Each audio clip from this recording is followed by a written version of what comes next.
One area that Tony has really gone above and beyond is how he weighs out and measures the feed that we have to offer to the cows. When our barn is completely full and we have a lot of cows on studies, on research projects, we individually feed the cows all the feed that they get every day. And each cow is offered about 140 pounds of feed every day.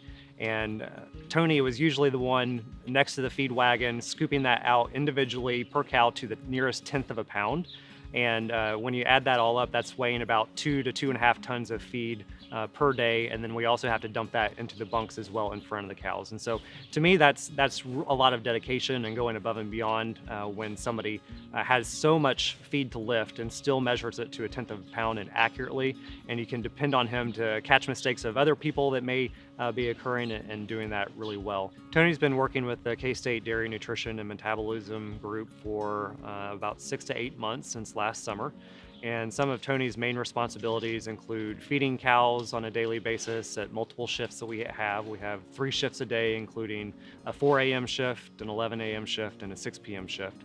So each time those cows have to be fed, they go to the milking parlor, and so all their stalls have to be cleaned, and new shavings need to be put down in those stalls for each one of those cows, and the barn itself just needs to be cleaned in general. And we need to make sure their waters are clean and make sure that their feed intake is good.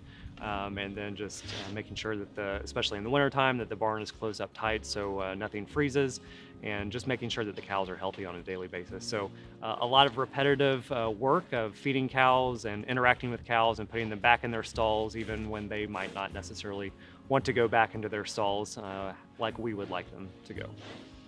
But he also helps out people when we really need help in a labor crunch. So for example, over Thanksgiving break, we had a lot of our student workers go home, and cows still need to be fed, cows still need to be milked, and our daily chores have to be done.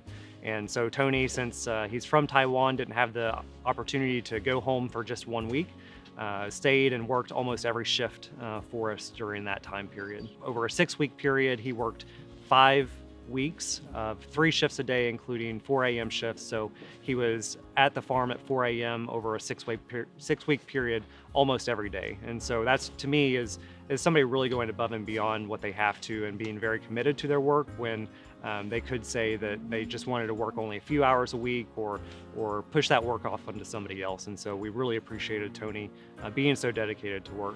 So waking up at 4 a.m. or really before 4 a.m. to be at work at 4 a.m.